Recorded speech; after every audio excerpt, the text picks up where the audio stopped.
Okay, AP, let's look at frames 340, 341, 342, and 343 in your packet.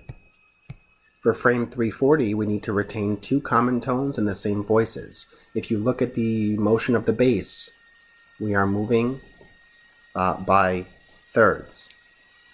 And when we do that, we can retain two common tones in the same voice. So, let's do number 1 in frame 340. So, let's make sure that we're building the correct triads because some of us are still confused with the triads we need to build. So take a look at the root. The root determines the triads. So here we have EGB. The next one is going to be ACE, and the next one will be EGB, similar to the first. Okay, once we do that, we need to also keep in mind now that we are going to be doubling the root and then providing 1/3 and 1/5. So, common tones between this first chord, which is C, E, G, and E, G, B. Well, E and G seem to be the common tones.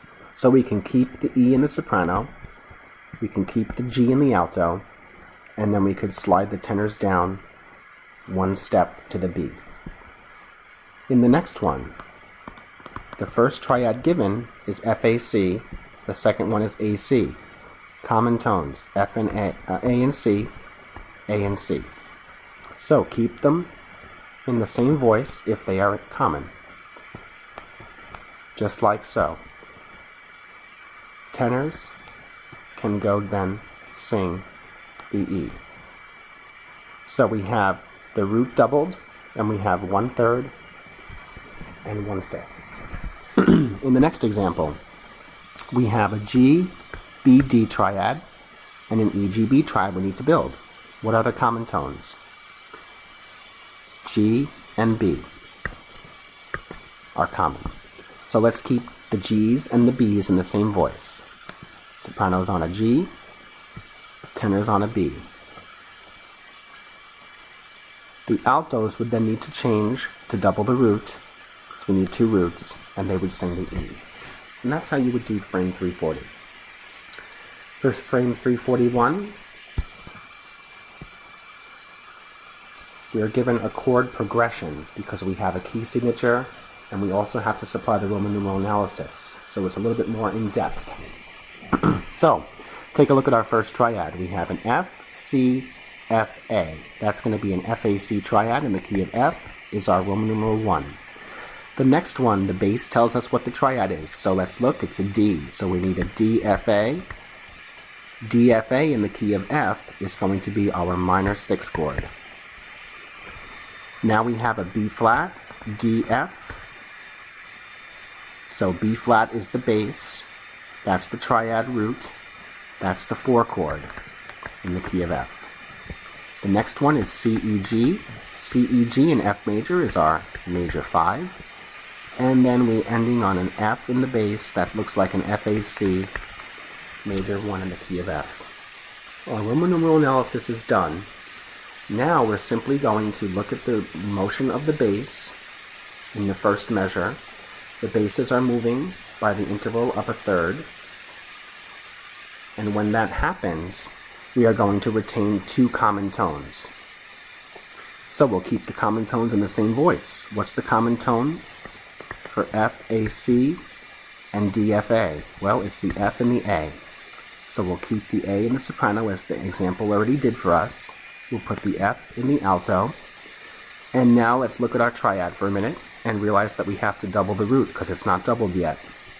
So that will be the tenor's responsibility for doubling the root. Now we have to go from a 6 chord to a 4 chord. That's also the bass motion right here of 1/3, which means you're going to retain two common tones. So we need to find the common tones from DFA and B flat DF. Well, it looks like it's going to be a D and an F. So let's keep the F in the alto and keep the D in the tenor. It's that simple. The 5 chord is next. We have a CEG to a 1 chord. That motion is moving by a 5th or a 4th, which means you're going to have How many tones in common? Well, let's figure this out. First, let's go from the 4 chord to the 5 chord. The 4 chord to the 5 chord, the bass is moving by second.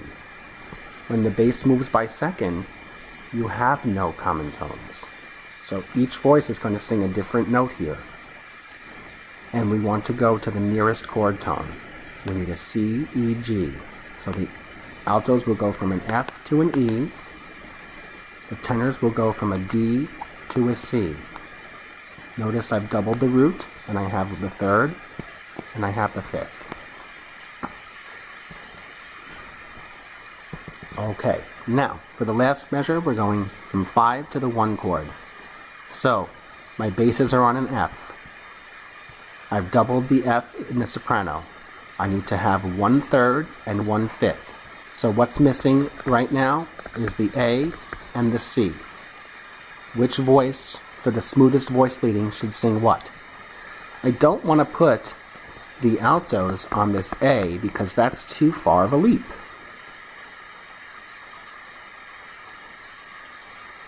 What I can do to make it smoother for the altos is to put them on the C. So I'm done with the C, I'm done with my Fs, and my tenors have to sing the A. And that interval of third is better than the altos singing that larger interval from before. And I think what happened is my bar line got erased. I think there's supposed to be a bar line there. And that's how you would complete frame 341. Now you should go back and you should make sure that there's no voice crossing. You should make sure that you have doubled the root where it needs to be doubled. You should make sure that you have retained common tones in the same voice. And sing through each voice part or play it on the piano to make sure it's a smooth transition that the voices will be comfortable with singing. Also, make sure that you have your minor triad of 6, DFA. All other triads are major. You don't need to add in accidentals here because you have the key signature. The B flat is written in the key signature. Also make sure, cross-reference each voice with each other. Make sure that you have no parallel fifths, parallel octaves, parallel unisons. And if you do this smooth voice leading, you won't run into a lot of difficulty. Okay, let's head on over to frame 342. We have to write in the alto and tenor voices, and we have to supply a Roman numeral analysis for the key of D major. Our first triad is D, F sharp, A, D. That's the 1. Our next one, it looks like we have an F sharp in the bass. When an F sharp's in the bass, then our triad must be F sharp, A sharp, C sharp.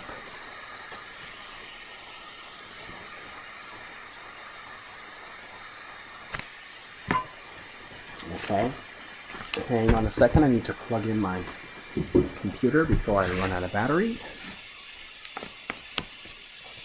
Okay, so our next chord is F sharp, A, C sharp.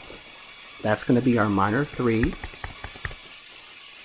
The bass is singing the G, which is the root, so that's going to be our G, B, D, which is the 4 chord in the key of D major, and it is a major chord. The next one, it looks like I have an E in the bass, so I have E, G, B. E is our second scale degree in the key of D major, so we have a Roman numeral 2 and it's minor. And then we have an A, C sharp, E triad, which in the key of D is my major 5 chord. So now that we've established our Roman numerals, now we can go back and look at the motion of the bass to determine the part writing that we need to do. So, the bass is moving by a third. When the bass moves by a third, what happens? Well, we're going to have 2 common tones. That's something you should memorize. So we'll keep the common tones in the same voice. In this case, the common tones are going to be the D,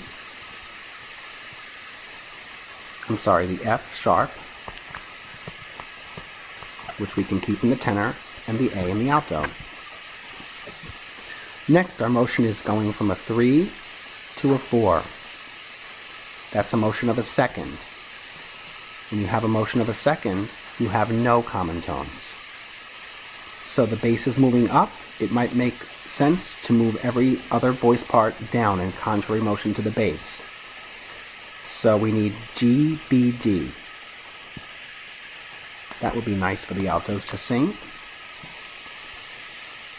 And this would be nice for the tenors to sing. Notice there's no common tones here between these two because the bass is moving by a second.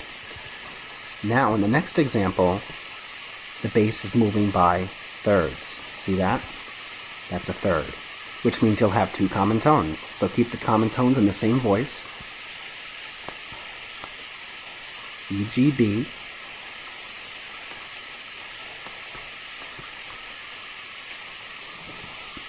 And then for our last chord, we have the 5 chord. We need an A, C sharp, E.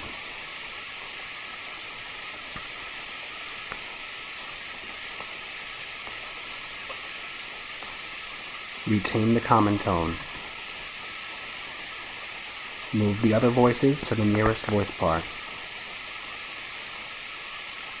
And we're done. Almost.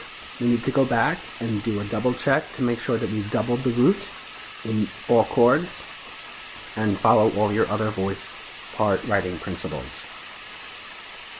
After that, then we're officially done.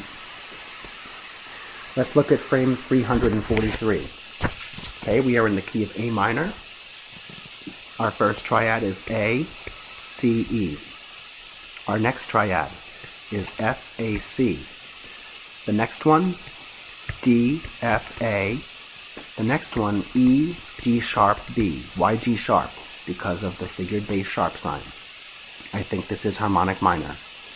The last chord, F, A, C. So now let's plug in our Roman numerals, since we know that we're in the key of A minor. First chord, A, C, E. That's our minor 1.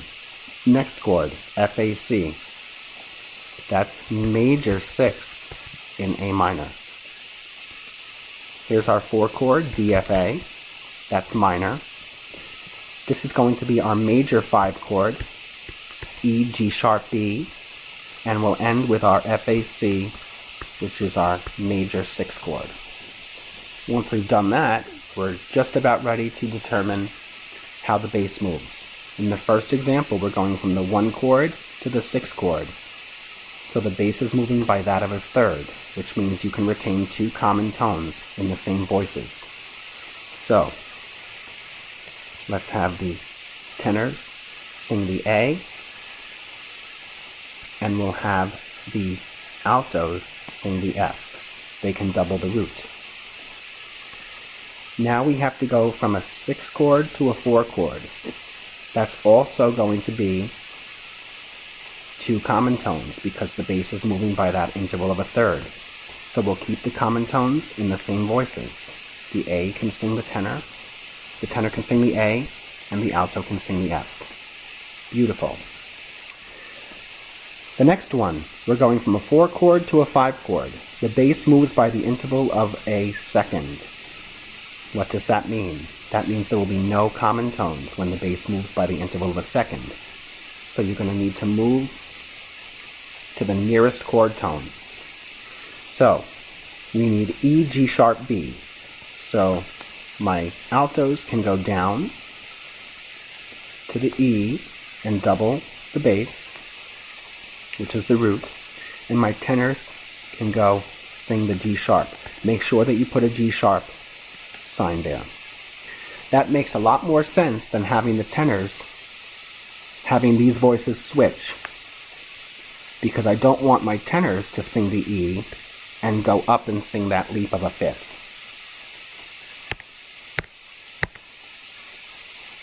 Okay? And then we look at our ending, and we have to go from the 5 chord to the 6 chord. which, by the way, we're going to learn soon.